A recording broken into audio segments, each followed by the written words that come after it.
하나님 말씀 함께 나누겠습니다. 오늘 말씀은 요나서 1장을 함께 나누겠습니다. 구약성경 1287면에 있는 말씀입니다. 요나서 1장 1절부터 마지막 17절까지 함께 한 절씩 교독하겠습니다.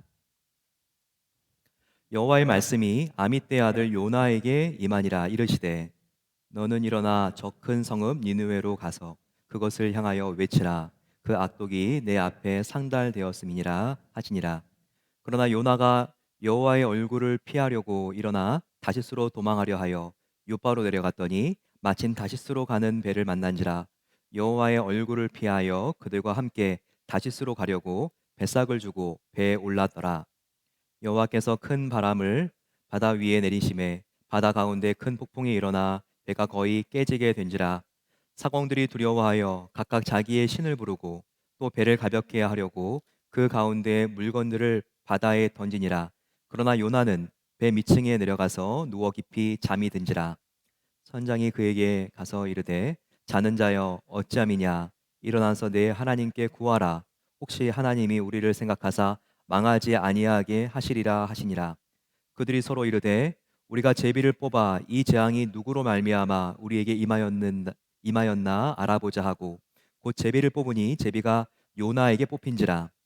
우리가 그에게 이르되 청하건대 이 재앙이 누구 때문에 우리에게 임하였는가 말하라.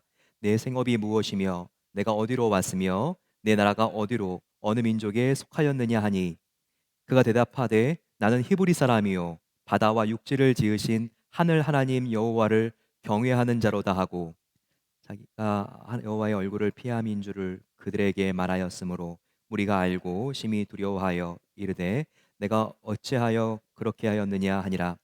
바다가 점점 흉흉한지라. 우리가 그에게 이르되 우리가 너를 어떻게 하여야 바다가 우리를 위하여 잔잔하게 하겠느냐 하니 그가 대답하되 나를 들어 바다에 던지라. 그리하면 바다가 너희를 위하여 잔잔하리라. 너희가 이 큰 폭풍을 만난 것이 나 때문인 줄을 내가 아노라 하니라. 그러나 그 사람들이 힘써 노를 저어 배를 육지로 돌리고자 하다가 바다가 그들을 향하여 점점 더 흉흉함으로 능히 못한지라. 우리가 여호와께 부르짖어 이르되 여호와여 구하고 구하오니 이 사람의 생명 때문에 우리를 멸망시키지 마옵소서. 무죄한 피를 우리에게 돌리지 마옵소서. 주 여호와께서는 주의 뜻대로 행하심이니이다 하고 요나를 들어 바다에 던짐에 바다가 뛰노는 것이 곧 그친지라. 그 사람들이 여호와를 크게 두려워하여 여호와께 제물을 드리고 서원을 하였더라. 함께 읽습니다. 여호와께서 이 큰 물고기를 예비하사 요나를 삼키게 하셨으므로 요나가 밤낮 3일을 물고기 뱃속에 있으니라. 아멘. 요즘 변이 바이러스들이 우리들의 마음을 긴장하게 만들고 있습니다.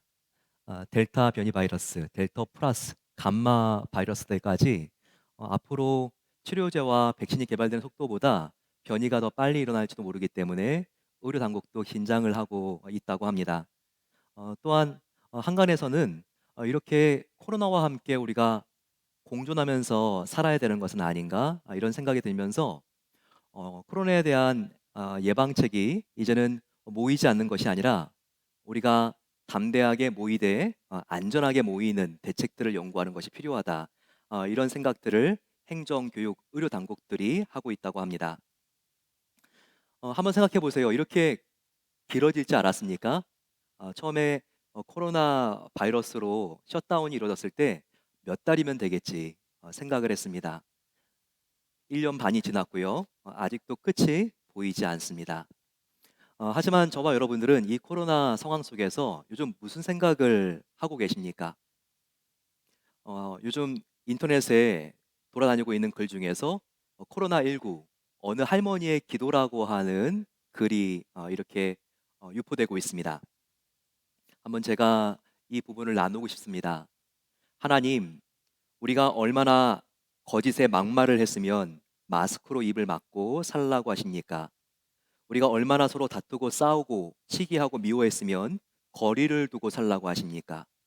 우리가 얼마나 죄를 짓고 손으로 나쁜 짓을 했으면 어디 가나 손을 씻고 소독을 하라고 하십니까? 우리가 얼마나 열을 올리고 살았기 때문에 가는 곳마다 체온 체크를 하라고 하는 것 아닙니까?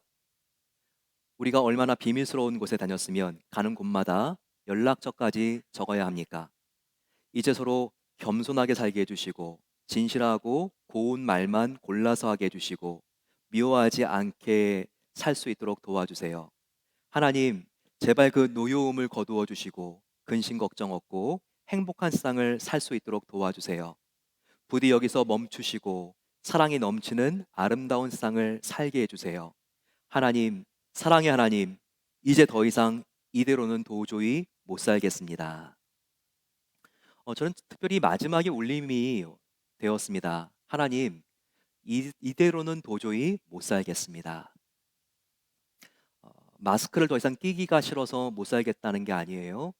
예, 갑갑함과 불편함 때문에 못 살겠다는 게 아닙니다. 이 할머니의 기도는요, 정말 이렇게 가혹한 힘들고 어려운 코로나 사태 속에서도 정말 내가 죄를 온전히 회개하지 않고 그리고 정말 내가 이런 죄를 더 이상 가지고는 못 살겠습니다. 제발 나를 고쳐주세요. 이와 같은 부르짖음으로 몸부림으로 느껴졌기 때문입니다. 우리는 코로나 사태를 바라보면서 하나님은 고난을 물론 기뻐하지 않으시지만 이 코로나 사태라고 하는 재난도 하나님께서 허용하신 재난이라는 것을 인정할 수 있어야 합니다. 사랑의 하나님이세요. 이런 것을 허락하는 하나님 마음도 너무 아프세요. 하지만 하나님께서 허락하신 재난이라는 시각을 가지는 게 아주 중요하다는 겁니다. 분명히 예수님은 말씀하시지 않았습니까? 참새 두 마리가 시장에서 싼 가격에 팔리는 것도 나의 허락이 있지 않으면 안 된다. 하늘에 나는 새가 떨어지는 것도 나의 결재가 있지 않으면 절대로 그런 일이 생길 수 없다. 이런 예수님의 말씀을 우리는 기억하고 있습니다. 따라서 이렇게 작은 일도 하나님의 허락 속에서 진행이 되는데 이 400만 명이 넘는 사람들이 죽은 이 코로나 사태는요, 하나님이 허락하신 재난이라는 것입니다. 그럼 이런 질문이 있습니다. 왜 사랑의 하나님께서 이런 재난을 허락하셨을까요? 하나님 마음도 이렇게 아프신데 왜 이런 재난을 허락하셨을까요? 그것은 바로 우리가 깨달으라는 것입니다. 우리가 깨닫는데 이 고난의 목적이 있다는 거예요. 무엇을요? 다시 하나님께로 돌아오라는 것입니다. 다시 하나님께 돌아와야지만 너희가 살기 때문에 내가 너희를 사랑하는 여호와인데 너희가 이 고난을 통해서 다시 돌아오라는 나의 음성을 들어야 한다라고 예수님께서 말씀하시는 것입니다. 그렇기 때문에 이 코로나 팬데믹 속에 담겨 있는 돌아오라고 하는 하나님의 메시지를 놓치게 되면요, 우리는 헛고생하는 것입니다. 이렇게 고통과 불편함을 통과하고 있는데 모든 것들이 이 고생이 헛되고 의미가 없어진다는 것이죠. 하나님은 이렇게 저와 여러분들이 돌아오기를 원하시는데 저와 여러분들의 마음은 어디에 계십니까? 우리의 마음의 위치는 어디입니까? 이렇게 우리의 마음의 위치를 추적해서 찾는 것은 하나님과 우리와의 관계의 상태를 진단하는데 매우 중요합니다. 과연 지금 나와 하나님과의 관계는 어떤 상태입니까? 영국의 문학가이면서 철학자, 학자인 C.S. 루이스는요, 아주 중요한 말씀을 남겼습니다. 하나님의 관심은 우리가 하나님의 뜻에 합당한 삶을 사는지에 있습니다. 그러려면 그분과 관계가 바로 서야 합니다. 하나님과 관계가 바르려면 다른 사람과 관계도 바를 수밖에 없습니다. 모든 바퀴살이 중심축에 제대로 끼워져 있으면 자연히 바퀴살끼리도 최적의 거리를 유지하기 마련입니다. 하나님을 아직도 숙제 검사관이나 거래 상대로 생각하는 사람은 아직도 그분과 관계가 바르지 못한 것입니다.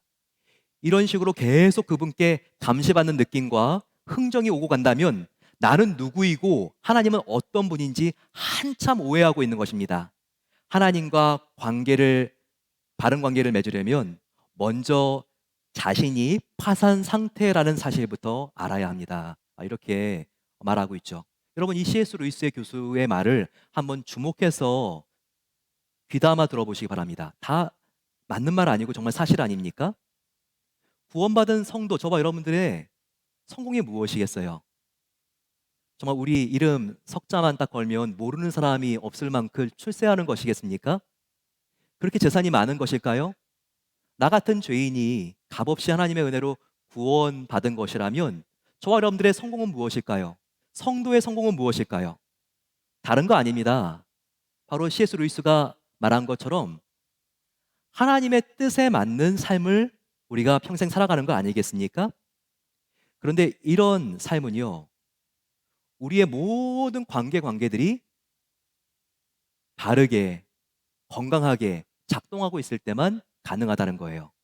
그러기 위해서 가장 중요한 게 있는데, 가장 중요한 것은 바로 우리의 모든 삶의 바퀴살들이 바로 이 중심축에 정확히 먼저 맞춰져 있어야 한다는 것입니다. 이 중심축이 뭐예요? 하나님과 우리와의 관계입니다. 먼저 하나님과 우리 사이의 관계가 딱 중심축에 하나님과 맞춰지게 되면요, 나머지 다른 모든 바퀴살들은요, 그 간격들이 자연스럽게 최적의 거리를 유지하게 되어 있는 거예요. 하나님과의 관계만 바르게 되면 우리가 지금 힘들고 갈등을 일으키고 만나기도 두려운 사람들의 관계도 다 정상적으로 돌아갈 수 있고 작동할 수 있다는 것을 지금 이 글은 우리에게 알려주고 있는 것입니다. 그렇지 않고 하나님과의 관계가 바르지 않은데 그 상태에서 아무리 신앙생활을 오래 했고 내가 교회 안에 어떤 직분을 맡고 있고 어떤 대단한 성경 공부 프로그램을 이수했고 선교, 구제, 헌금을 통해서 내가 얼마나 헌신했어도 하나님과의 관계가 끊어진 상태에서 이 일을 하고 있다면 그 일은 헛된 일이 될 수 있다는 거예요. 이런 일 자체는 물론 귀합니다. 하지만 하나님과의 관계가 바르게 되어 있지 않은 상태에서 계속 이렇게 우리가 사역을 하게 된다면요, 우리는 끊임없이 지치고 끊임없이 하나님을 오해하게 된다는 거예요. 마치 하나님을 숙제 검사관이나 거래 상대로 여기는 것처럼 계속해서 우리가 열심히 일을 하면 할수록 이러한 상태로 일을 하기 때문에 하나님은 우리의 말과 행동에 불편함을 느끼게 됩니다. 여러분, 어떻게 하면 저와 여러분들이 하나님과의 관계를 회복할 수 있을까요? 그럼으로써 우리의 모든 삶들이 어떻게 하면 제대로 작동할 수 있을까요? 이걸 배울 수 있는 굉장히 중요한 방법이 있습니다. 그것은 우리가 성경의 요나서를 펴서 이 요나와 내가 얼마나 닮아 있는지를 보는 것입니다. 어떤 분이 재밌는 이야기를 하시더라고요. 왜 요나서인 줄 아냐고. 요나라서 요나서라고. 예, 요나는 요나라고 이렇게 말씀하시더군요. 근데 참 맞는 말입니다. 이 요나서는요, 요나가 바로 나와 교회를 비유하고 있습니다. 우리가 이 요나의 연약함을 볼수록 내 자신에게도 이런 연약함이 있지, 그리고 또 우리 교회에도 이런 연약함이 있을 수가 있지, 이런 생각을 할 때 우리는 하나님과 나와의 관계를 우리가 올바로 진단할 수 있다는 것입니다. 그리고 문제를 발견하면 이것은 희망이에요. 왜냐하면 고칠 수 있기 때문입니다. 저와 여러분들이 함께 오늘부터 한 장씩 이 요나서 4장까지 되어 있는데 함께 살펴보면서 하나님과의 관계를 이 여름에 새롭게 하고 가을을 출발하게 되시기를 축원합니다. 1절을 보시기 바랍니다. 1, 2절에 여호와의 말씀이 아미떼 아들 요나에게 임하니라. 이르시되 너는 일어나 저 큰 성읍 니느웨로 가서 그것을 향하여 외치라. 그 악독이 내 앞에 상달되었음이니라 하시니라 라고 했습니다.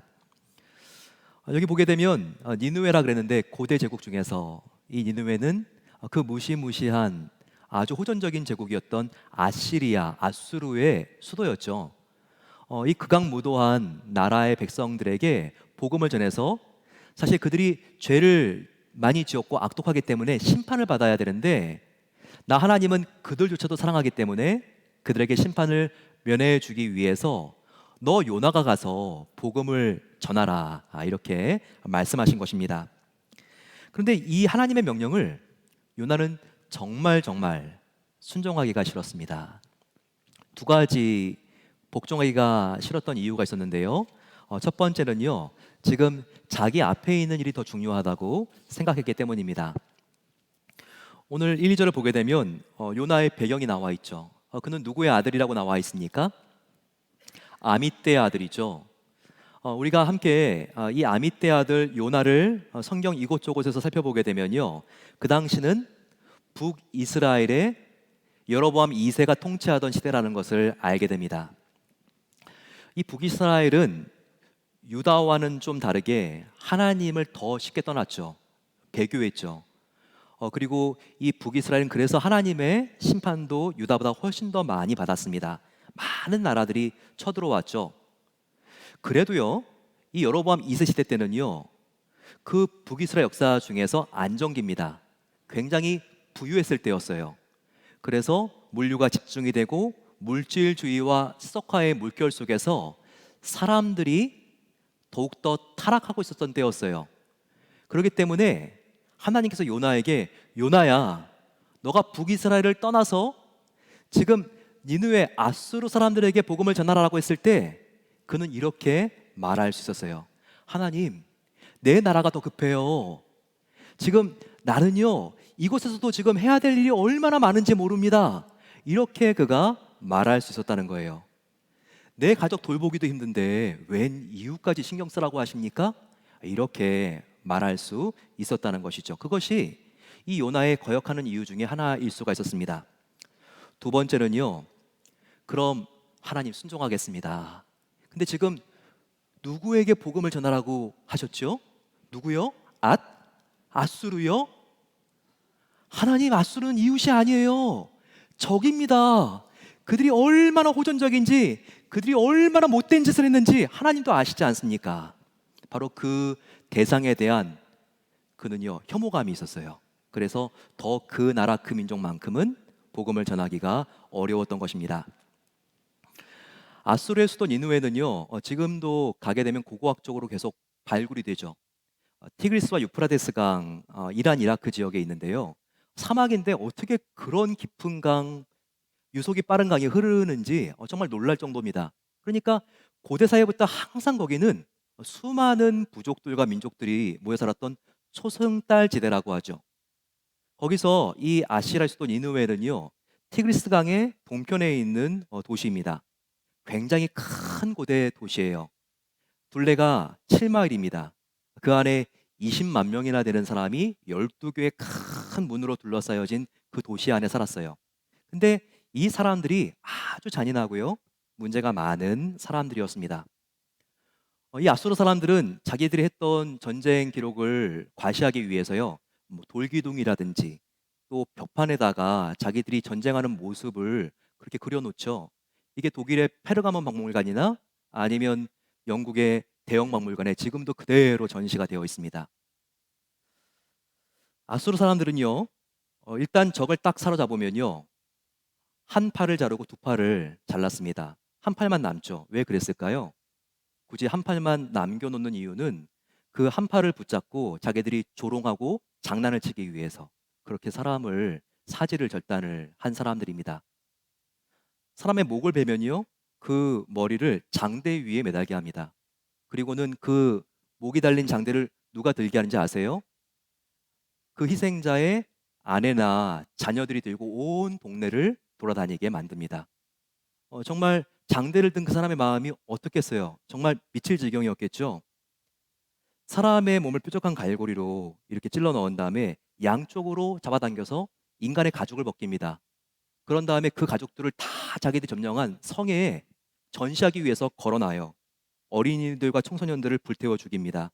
정말 그들이 지나간 자리는요, 유혈이 낭자하고 피바다가 되었습니다. 왜 그랬을까요? 그들이 무서워서 반란을 일으키지 못하고 보복하지 못하도록 공포심을 불어넣기 위해서였습니다. 하지만 그들의 작전은 성공하지 못했죠. 오히려 벌벌 떨면서도 이 아수르에 대한 적개심이 북이스라엘뿐만 아니라 주변국들에게 더욱더 쌓여만 가고 있었습니다. 바로 이런 상황이에요. 그런데 이 아수르 사람들의 중심 도시인 니느웨에 가서 그들을 살려내기 위해서 구원하기 위해서 너가 복음을 전하라는 거예요. 이것은 마치 어떤 느낌이었을까요? 이것은 마치 세계 2차 대전에 잔인한 일본 제국주의가 절정이었던 당시 가장 피해를 많이 봤던 중국의 난징이나 아니면 조선의 국민들에게 일본의 심장부인 도쿄 한복판에서 그들을 구원하기 위해서 복음을 전하라 라고 하는 하나님의 명령과도 유사할 수 있다는 것입니다. 그러니 여러분, 요나의 마음을 알겠어요? 마음이 내키지 않는 것 당연한 거 아니겠습니까? 얼마나 마음이 힘들고 어렵겠어요. 딱 그 말을 듣는 순간 요나는 마음으로 하나님과 멀어졌습니다. 하나님, 지금 말씀 다 하셨습니까? 섭섭합니다. 어떻게 그런 말씀하실 수가 있어요? 너무 원망스럽습니다. 그는 자기의 기준으로 하나님의 말씀을 생각을 하면서 이렇게 생각을 한 것이죠. 그런데 여러분, 하나님의 계획은 그게 다가 아니었잖아요. 하나님은 얼마나 자비로우신 하나님이십니까? 그 당시 요나는 생각하지도 못했던 일을 하나님은 이미 그 마음과 심장 속에 다 계획하고 있지 않습니까?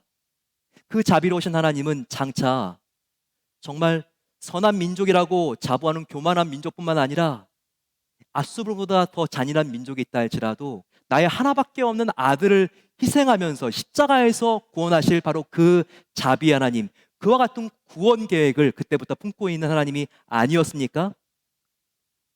하지만 요나는 지금 당장 보이는 그 하나님의 명령에 대하여 자기의 경험과 자기의 생각을 가지고 그건 말도 안 됩니다. 정말 하나님 너무 섭섭합니다. 원망스럽습니다. 그러니까 그렇게 마음을 갖고 하나님으로부터 마음이 멀어져 간 것입니다. 여러분, 이런 때가 있어요. 요나와 같은 마음이 들 때가 있습니까? 나의 생각으로는 하나님, 그건 아닌 것 같습니다. 왜 나에게 이와 같은 일을 보여주십니까? 차라리 들려주시지도 않고 보여주시지만 않았어도 내 마음이 이렇게 갈등이 되지는 않았을 텐데요. 근데 정말 내가 이렇게 순종하는 것은 아닌 것 같습니다. 이와 같은 마음이 들 때가 있지 않습니까? 여러분, 의외로 이와 같은 마음이 우리 마음속에 종종 드는 것이 사실이에요. 어느 날 갑작스럽게 나의 주치의가 내가 상상할 수 없는 병에 걸렸다고 사형 선고와 같은 진단 결과를 말할 때 그때 마음이 어떠시겠습니까? 하나님, 그래도 이건 아니죠. 하나님, 섭섭합니다. 정말 이 사람하고는 평생을 함께 갈 수 있을 것과 같은 연인 관계였는데 그게 깨지는 순간 어떤 마음이 들 수 있죠? 하나님, 정말 하나님 정상이십니까? 평생 해로할 것 같은 부부 관계에 금이 가거나 내가 정말 너무나 좋아하는 직장이었는데 이 직장을 잃게 되고 다시는 이와 같은 직장은 못 만날 것과 같은 마음이 들 때 바로 그때 어떤 마음이 들죠? 하나님, 그래도 이건 정말 아닌데요. 우리는 하나님의 하시는 일에 대하여 요나와 같은 마음이 얼마든지 들 수가 있다는 거예요. 하지만 여러분, 이럴 때 우리는요, 나의 상황이 아니라 하나님의 성품을 믿기 위해서 우리가 믿음의 눈을 뜰 수 있어야 합니다. 지금 이 상황은요, 벌어지고 흘러가고 있는 것과 같은 상황은요, 나는 정말 이해할 수 없어요. 하지만 십자가에서 보여주신 그 주님의 사랑의 성품, 나를 향한 하나님의 사랑의 확증, 우리가 그것을 바라보면서 이 힘들고 어려운 고비도 사랑의 하나님의 성품을 바라보면서 우리가 하루하루 이기면서 나갈 때 반드시 하나님은 하나님의 선하심과 인자하심과 자비하심을 저와 여러분들의 생애를 통하여 입증해 주실 것입니다. 이것을 믿고 믿음으로 걸어가셔야 한다는 것입니다.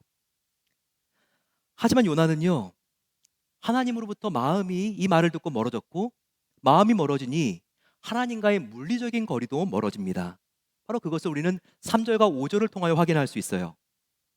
한번 보시기 바랍니다. 그러나 요나가 여호와의 얼굴을 피하여 일어나 다시스로 도망하려 하여 욥바로 내려갔더니 마침 다시스로 가는 배를 만난지라 여호와의 얼굴을 피하여 그들과 함께 다시스로 가려고 뱃삭을 주고 배에 올랐더라. 그러나 요나는 배 밑층으로 내려가서 누워 깊이 잠이 든지라. 하나님은요, 복음을 전하기 위해서 요나에게 지금의 이라크 지역에 있는 니느웨 사람들에게 복음을 전하라고 명령했습니다. 그 명령에 순종하기 위해서는요, 아수로 니느웨로 가는 배를 타야 됐어요. 하지만 하나님으로부터 마음과 몸이 함께 떠난 바로 이 요나는요, 동쪽 바로 니느웨 이라크로 가야 되는데 정반대쪽 서쪽으로 가는 결정을 하게 됩니다. 바로 다시스, 지금의 스페인 남부 지역이죠. 이라크도 가는 것도 멉니다. 그런데 다시스 스페인 남부로 가는 것은요, 이라크로 가는 범위보다, 그 거리보다 2배가 더 멉니다. 뱃삭도 2배가 더 듭니다. 그런데 이와 같은 비용과 열정을 지불해서 하나님을 순종하는 길이 아니라 하나님을 반역한 길을 선택한 것입니다. 누가요? 그것도 하나님의 선지자라고 하는 사람이. 어떻게 이럴 수가 있을까요? 요나가 마음이 많이 상했기 때문입니다. 하나님, 나의 마음을 이렇게 몰라주시니 너무 섭섭합니다. 이렇게 하나님과 신정적으로 멀어진 요나는요, 의도적으로 하나님과 물리적인 거리도 하나님과 멀어지는 길을 선택한 거예요. 이와 같은 요나의 모습을요, 지금 복음주의권 교회에 굉장히 강력한 영향을 미치고 있는 팀 켈러 목사님은요, 탕자의 비유를 가지고 설명합니다. 참 재밌죠. 요나서가 1장부터 4장까지가 있는데 이 팀 켈러 목사님은요, 지금 이 요나서를 누가복음 15장에 있는 돌아온 탕자의 비유를 가지고 비교하면서 설명을 한다는 거예요. 돌아온 탕자의 이야기 다 아시지 않습니까? 주일학교 때부터 배웠던 이야기죠. 아버지가 있고 등장인물로 2 아들이 있죠. 작은 아들 탕자는요, 아버지의 은혜를 모르고 그 유산을, 아버지도 지금 살아계시는데 상속받아 버리고 아버지로부터 멀어지는 길을 떠납니다. 물리적인 거리가 멀어지는 자녀예요. 또 한 명의 자녀가 있죠. 장남입니다. 바로 형 탕자가 있습니다. 이 사람도 탕자예요. 문제합니다. 형 탕자는 어떤 문제가 있죠? 아버지와 물리적인 거리는 가까워요. 함께 사니까. 그런데 마음의 거리가 멀어도 너무 멉니다. 그는요, 아버지의 말씀을 잘 따르는 이유가 아버지의 단물을 빨아먹기 위해서예요. 아버지가 빨리 죽은 다음에 유산을, 동생도 없으니까 다 내가 상속받고 남은 유산을 이제는 내가 떵떵거리며 살아야지. 바로 그가 순종하는 것은 수단에 불과하고요, 그의 마음속에는 아버지를 사랑하는 마음이 이만큼도 없습니다. 과연 이 아버지의 마음이 어떨까요? 물리적인 거리가 멀어진 그 아들을 바라봤을 때도 안타깝죠. 하지만 가까이 살면서도 자기가 죽는 날만 기다리고 내 유산만 탐내고 있는 이 아들을 보는 것도 부담스럽습니다. 그래서 예수님께서 이 돌아온 탕자 설교를 하실 때요, 비유하신 게 있죠.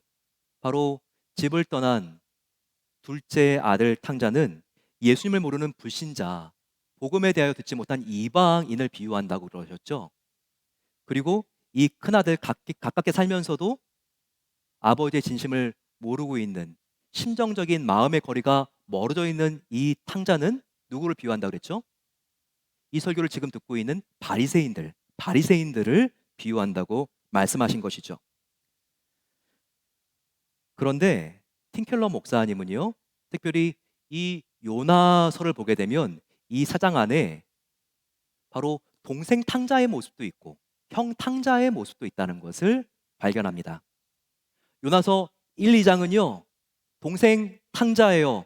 하나님으로부터 계속 물리적인 거리가 멀어지고 있는 하나님의 자녀들을 말하는 것이죠. 아직 구원받지 않았지만 하나님을 모르기 때문에 하나님과 멀리 떨어져서 하나님과 상관없는 삶을 살고 있는 그 이방인들, 그리고 그 모습이 마치 또한 요나의 모습일 수도 있다는 거예요. 왜냐하면 하나님을 피해서 계속 물리적인 거리로 멀어지고 있으니까. 하나님이 사명이 있는 곳, 바로 그곳이 하나님이 계신 곳인데 지금 니누에로 가지 않고 니누에로부터 멀어진 다시스로 가고 있으니까 물리적인 거리가 멀어지고 있는 것이죠. 그래서 바로 요나서 1, 2장에 나타난 요나의 모습은 물리적인 거리가 멀어져 있는 누가복음 15장의 동생 탕자의 모습을 의미한다.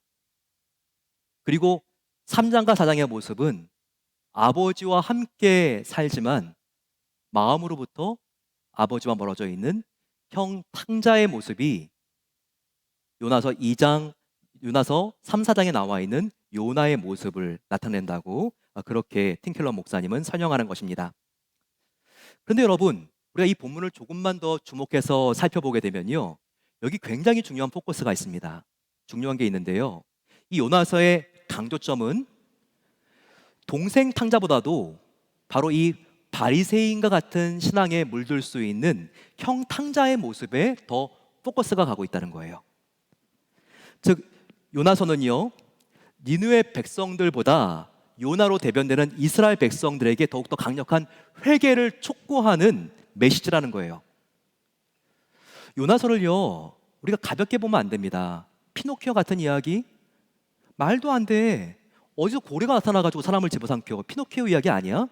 혹은 나는 이렇게 사는데 저 불의하게 사는 사람들, 그들을 위해서 정말 내가 전도하러 가라는 선교라는 메시지구나. 선교 대회 때 그냥 한 번 듣는 그런 메시지가 아니에요. 그런 간단한 메시지가 아니라 이 안에는 굉장히 중요한, 우리 기존 신자들에게 경각심을 주고자 하는 하나님의 아주 깊은 계획과 의도가 있는 메시지라는 거예요. 바로 이 요나서는요, 이방인 니느웨 백성들보다도 오히려 니느웨에 살고 있는 이방인 백성들이 아니라 바로 이스라엘 백성, 요나로 대변되는 자기가 선민인 줄 착각하고 있는 사람들, 조금 더 확대해 보면 지금 교회에 하나님과 전혀 관계가 없는 상태에서 그냥 교회를 다니고만 있는 사람들, 그런 사람들에게 회개를 촉구하고 있는 하나님의 메시지가 숨어 있는 것이라는 겁니다. 이 요나 전체를 보게 되면요, 도표로 우리가 이렇게 정리할 수가 있을 것 같아요. 이 구분을 보게 되면 이 도표에요, 지금 니느웨 백성과 이스라엘 백성들, 이 두 대상을 우리가 대조해서 살펴볼 수 있을 것 같습니다. 이스라엘 백성들은 요나를 의미해요. 이스라엘 백성, 바로 요나에게 니느웨 백성들에게 복음을 전하라고 하나님께서 명령을 내리신 것이죠.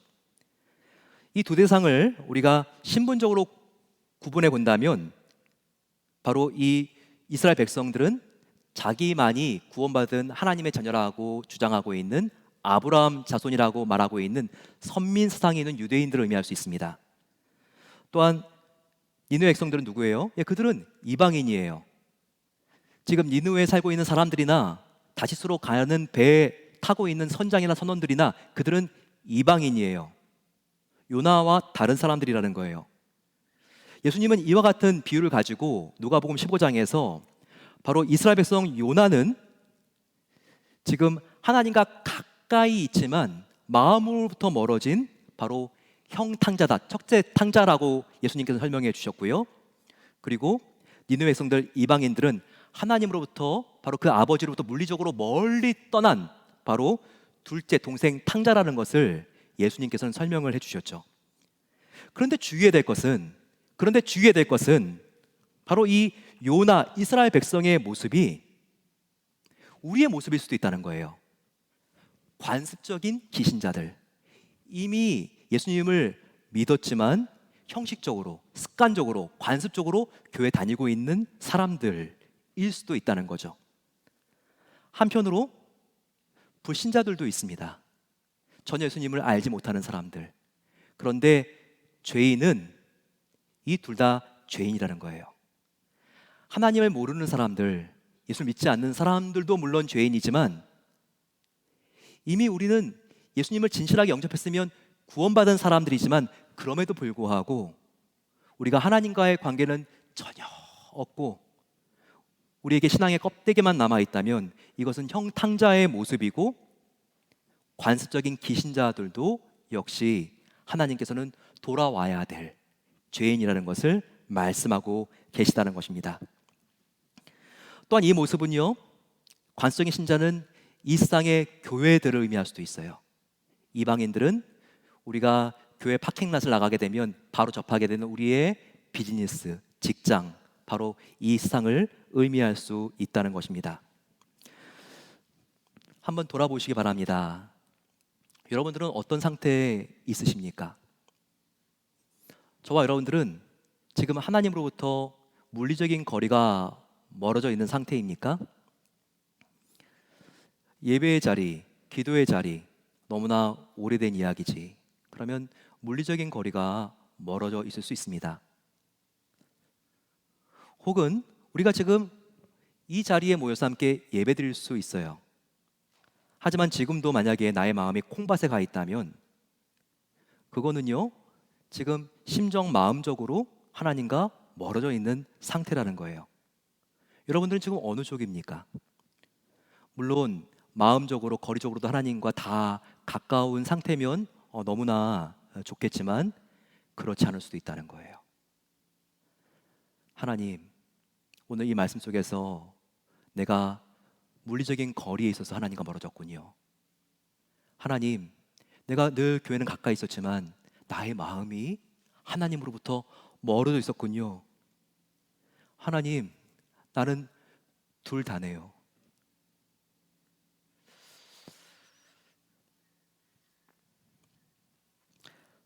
하나님께서는 여러분들을 사랑하세요. 저와 여러분들을 얼마나 사랑하는지 모르세요. 그래서 하나님은요, 이 불신자들 한 명이라도 더 구원해서 이 불신자들에게 바라는 것은 영생을 주는 거예요. 구원이에요. 하지만 우리 성도들에게 바라는 것은요, 너와 나 사이의 마음이 가깝기를 원한다. 바로 거룩이라는 것을 우리는 절대 잊어서는 안 된다는 것입니다. 여러분들은 얼마나 거룩을 위하여 몸부림치십니까? 거룩은 그냥 얻어지는 게 아니에요. 나에게 직분이 있다고, 내가 정말 모태신앙이라고 이게 거룩해지는 게 아니에요. 거룩은요, 몸부림이 있어야 돼요. 하나님께 꿇어 엎드리는 기도의 무릎이 있어야 되고요, 진실한 회개의 눈물이 흘러야 되고요, 첫사랑으로 돌아가려는 그 마음속에 갈망함이 있지 않으면 거룩은 불가능한 것입니다. 하나님은 지금 이 코로나 사태를 통해서 저와 여러분들이 더 하나님의 임재를 사랑하고 그분과 가까이 있기를 원하는 이 거룩의 자리로 우리를 초대하고 있는 것입니다. 그런데 이렇게 하나님께서는 요나가 돌아오기를 바라는데 이 요나가 계속 사명이 있는 니느웨로 가지 않고 다시스로 가는 이유는 무엇입니까? 그 이유는요, 명백한 이유가 있어요. 하나님보다 더 자기가 붙잡고 있고 하나님보다 더 자기가 다스림을 받고 있는 우상이 있기 때문이에요. 이 선지자 요나에게 어떤 우상이 있겠습니까? 이 요나가 돈이 많았을까요? 처자식이 있었을까요? 오늘 본문에서 보여지고 있는 이 요나의 우상은요, 민족주의예요. 민족주의. 민족에 대한 이기심, 좀 생소할 수 있겠지만 이것이 하나님께로 더 가까이 가고 하나님께 회개하고 거룩해지는 삶을, 이 요나의 삶을 방해하고 있어요. 그게 어디 나타날까요? 오늘 보게 되면 이 요나의 우상이 8, 9절에 고스란히 나타나 있습니다. 이것은 그 배가 풍랑을 만났을 때 배 안에 있는 사람들과 요나의 대화입니다. 요나가 이 풍랑 속에서도 잠을 자고 있으니까 사람들이 이 요나에 대하여 궁금했어요. 너가 누구냐? 너의 신분과 소속을 밝혀라. 뱃사람들이 요나에게 이렇게 질문합니다. 거기에 대하여 요나의 반응, 즉 대답을 보게 되면요, 요나가 붙들고 있는 이 우상을 우리가 알 수 있어요. 한번 보겠습니다. 뱃사람들이 말하죠. 요나, 너 생업이 무엇이며 너가 어디서 왔으며 너 나라가 어디며 어느 민족에 속하였느냐? 요나 그가 대답하되 나는 히브리 사람이요 바다와 육지를 지으신 하늘 하나님 여호와를 경외하는 자로다 하고 라고 말하고 있습니다. 자기의 신분을 어떻게 밝혀요? 굉장히 멋진 대답 같죠? 바다와 육지를 지으신 하나님 여호와를 경외하는 자가 나야. 굉장히 멋진 대답 같습니다. 하지만 문제가 있어요. 그의 문제 보셨습니까? 자기의 정체를 밝힐 때 하나님보다 나를 더 앞세웁니다. 자기를 먼저 밝히고 있어요. 먼저 뭐라고 말하죠? 나는 히브리 사람이요. 그 뒤에 두 번째로 중요한 하나님과의 관계가 나오고 있어요. 제일 먼저 중요한 건 나예요. 그것도 히브리 혈통의 사람이라는 것을 강조하고 있어요. 이게 우상이에요. 이 우상 때문에 지금 사명을 감당하지 못하고 있고, 이 요나는요 하나님과 멀어지고 있고 회개하지 못하고 있어요. 그 증거가 어디 있느냐고요? 하나님은 지금 하나님 가까운 곳, 사명이 있는 곳, 바로 니느웨로 가라고 했잖아요. 근데 왜 스페인 남부 끝에 있는 다시스로 가고 있습니까? 나의 민족에게 그렇게 피해를 준 아수르 사람들에게 전도를 하라고? 민족 이기주의, 민족주의 때문에 하나님의 사명을 감당하지 못하고 있는 모습을 보고 있다는 겁니다. 저와 여러분들은요 하나님의 사명, 그리고 하나님과 더 거룩해지길 원하는데 회개하지 못하는 이유가 이런 민족주의 같은 우상은 아니에요. 하지만 분명히 있습니다. 하나님과 가까이 가는 것을 방해하고 있는 바로 이 우상이, 바로 이 요나에게는 민족주의와 같은 것이 저와 여러분들에게는 무엇이겠습니까? 이 말은 바꿔 생각하게 되면요, 내가 무엇의 안정감을 지금 누리고 있는가, 이 질문으로 바꿔 생각할 수 있어요. 요나는요, 내가 어렵고 약소국의 백성이라 할지라도 나는 선민이야, 바로 자기의 선민 사상이라고 하는 바로 그 안정감을 가지고 살아왔거든요. 근데 저와 여러분들은, 요나는 선민의식 속에서, 민족주의 속에서 안정감을 느낀다면 지금 무엇에 안정감을 느끼고 있습니까? 여러분들의 정말 감춰놓은 베일에 쌓인 바로 그 안정감은 무엇입니까? 그것은 나의 지위일 수 있어요. 이름만 대면 그래도 나를 인정해 주는데, 경력일 수 있어요. 내가 다른 사람보다 어린 나이에 어디까지 올라왔는데, 재정 상태일 수 있습니다. 아무리 어려운 일이 터져봐 나에게는 몇 개씩 안정된 보험들이 있어. 혹은 든든한 나의 아버지의 재력일 수 있습니다. 나는 다른 사람들하고 상대가 안 되는 너무나 중요하고 유명한 사람들을 많이 알고 있어. 이렇게 인맥이 나를 지탱해주고 있는데, 하나님이 아니라 솔직히 베일을 벗고 들어가면 저와 여러분들의 안정감의 뿌리는 바로 이것이 아닙니까? 그러면 그것이 우상일 수 있다는 거예요. 이게 하나님만 의지하지 못하고 하나님께로 우리가 나아가 그 은혜를 구원하면서 매달리지 못하는 결정적인 장애물이 될 수 있다는 것입니다. 근데 하나님께서는요, 사랑하는 사람에게는요, 이 우상이 보이지 않다가도 우상이 보이는 순간을 하나님께서는 만들어주세요. 그게 언제입니까? 오늘 요나서를 보게 되면 갑작스럽게 잔잔한 바다가 풍랑이 몰아쳐 올 때입니다. 4절 보시겠어요? 여호와께서 큰 바람을 바다 위에 내리심에 바다 가운데 큰 폭풍이 일어나 배가 거의 깨지게 된지라. 우리 인생에 풍랑이 오죠. 그 어떤 사람도 이 풍랑을 면제받을 수 없습니다.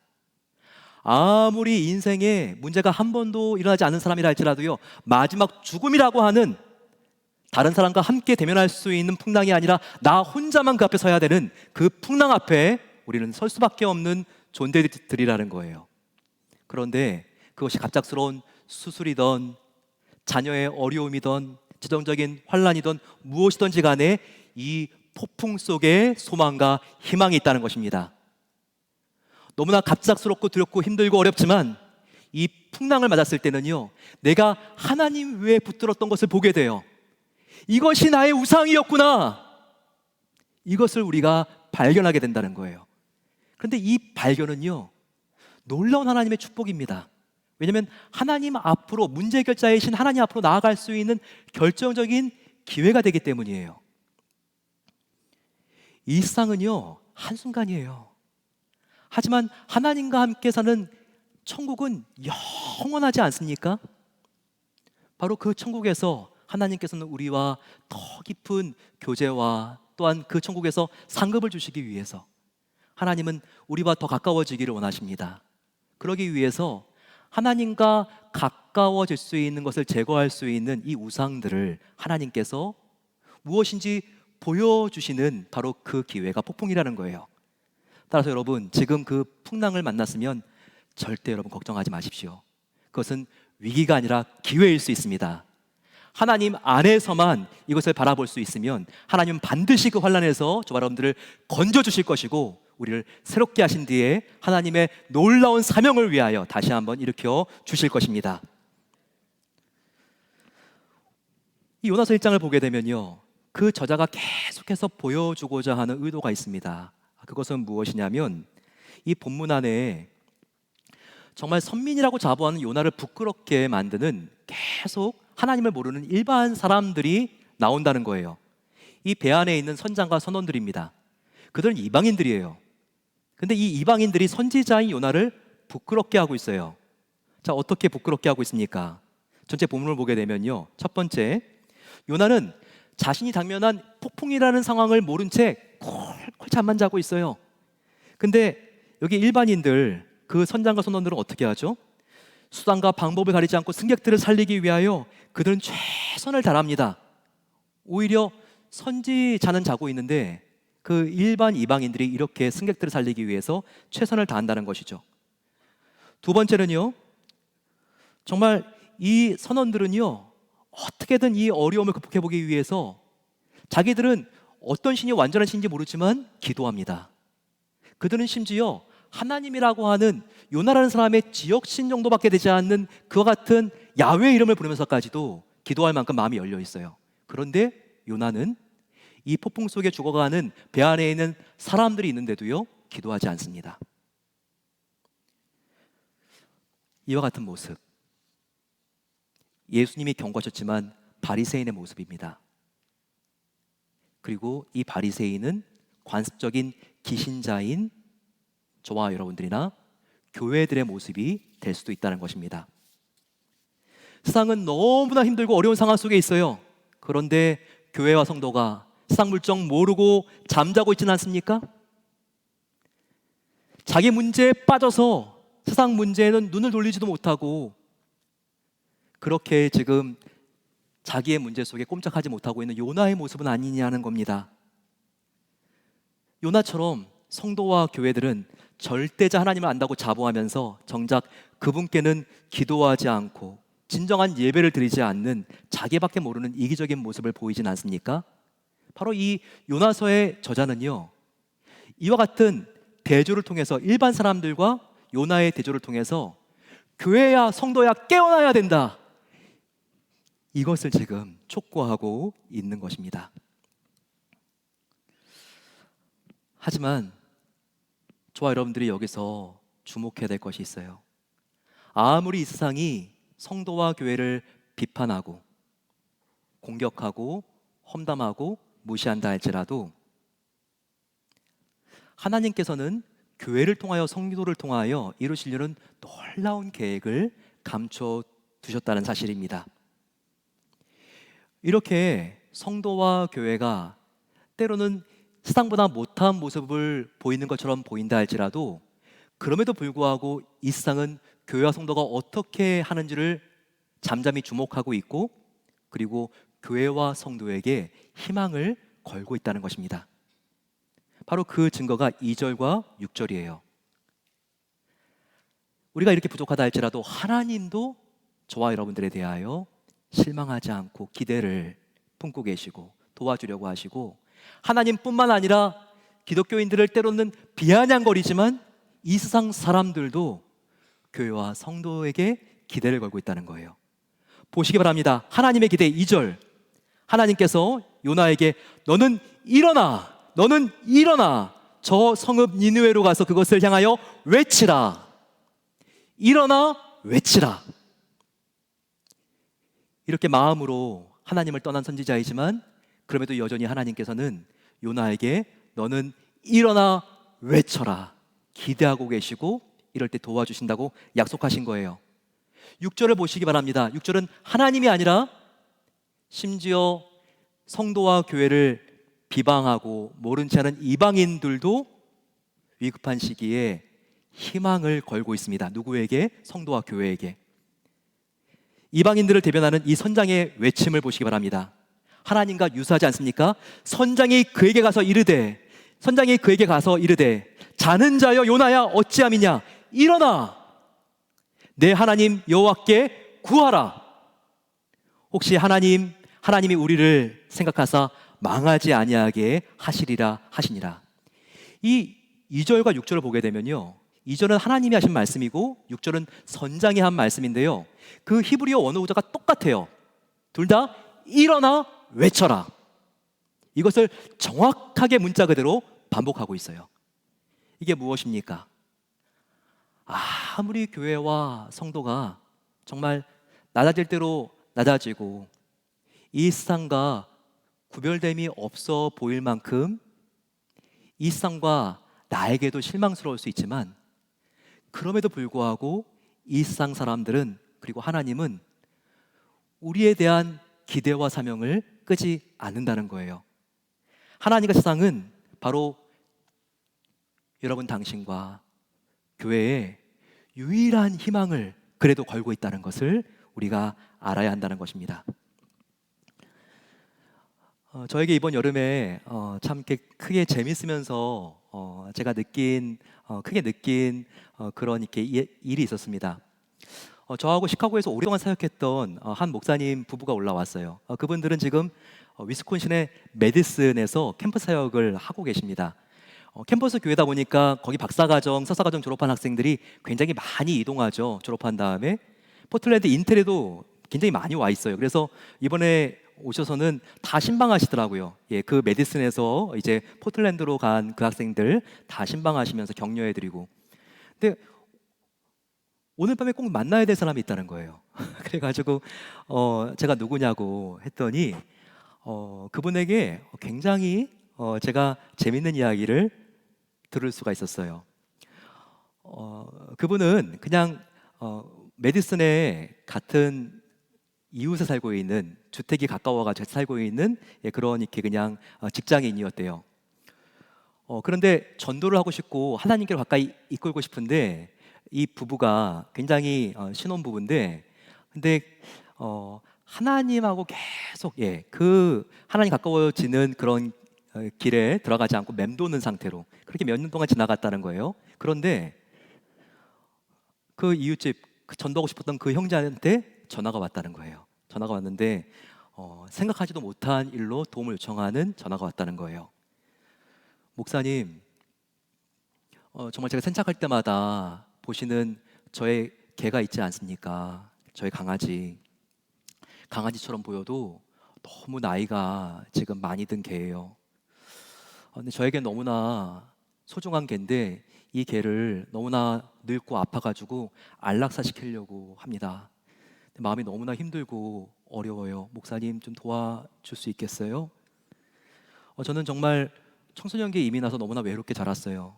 근데 이 버려진 강아지를 그때부터 기르기 시작했는데요, 그때부터 이 개가 들어온 이후로 얼마나 나에게 복이 떨어지는지, 시험도 합격하고 이제까지 어려운 일 있을 때마다 다 잘 풀어졌는데 이 개가 들어왔을 때부터 그렇게 됐다는 거예요. 그래서 이 개가 불쌍해가지고 안락사를 시키려고 그러는데 그때부터 축복이 아니라 나에게 벌이 내려질까 봐 너무나 무서워서 잠도 안 온다는 거예요. 그러니 목사님, 나를 도와주세요. 안락사 시키려고 그러는데 따라가 주세요. 이렇게 부탁을 했다는 거예요. 이 목사님이 정말 많이 고민을 했다고 합니다.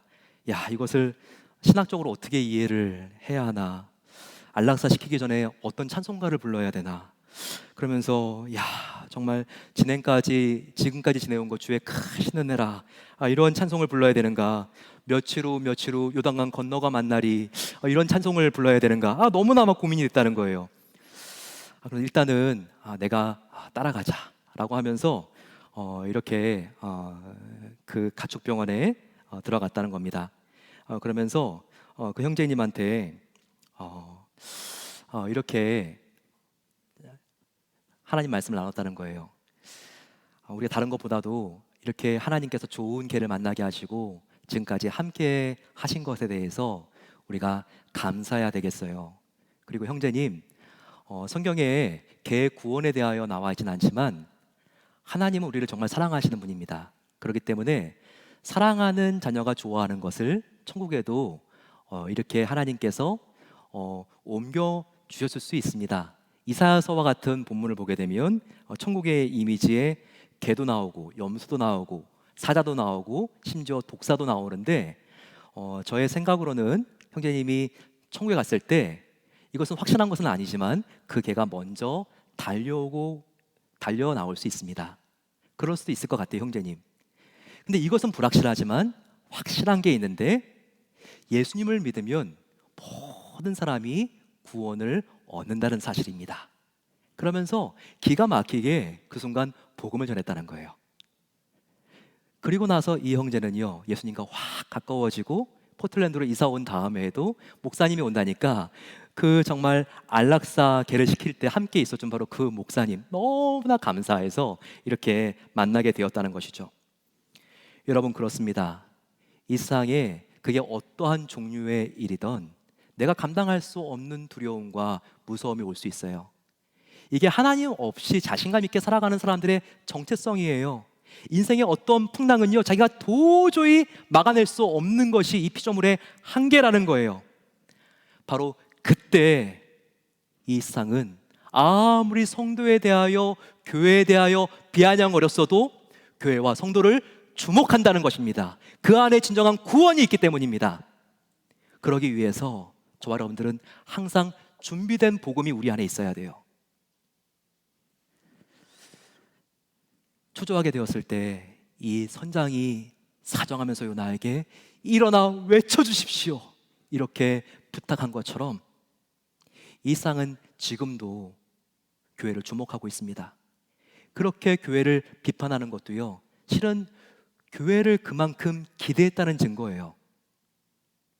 우리가 아무리 어두워지고 힘들어도 이 세상 사람들은 복음과 그리고 진정한 성도와 교회에 마음을 연다는 것을 우리는 확신하고 나아가야 한다는 것입니다.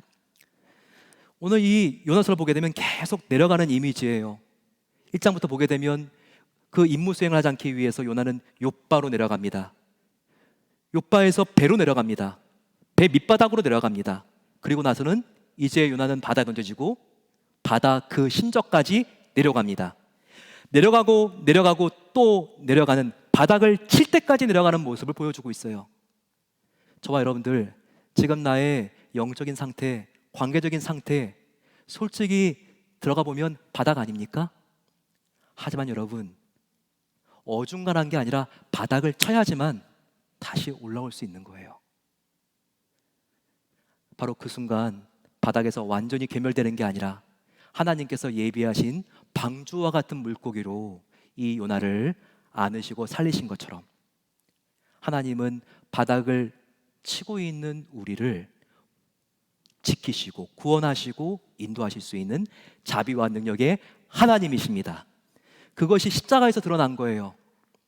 우리는 죄로 인하여 끊임없이 계속해서 영원한 사망과 파멸에 우리는 끌려 내려갔지만 예수님께서 바로 그와 같은 사망과 죽음의 결박을 끊으심으로써 우리를 구원해내시는 그 자비를 베풀어 주시지 아니하셨습니까?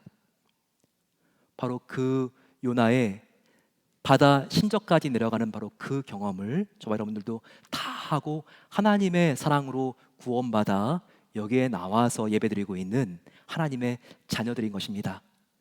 그 은혜와 사랑에 감사하며 날마다 이 여름 더 주님께 가까이 가며 하나님과 멀어진 나의 물리적인 거리, 심적인 거리가 회복되는 여름 되시기를 축원합니다.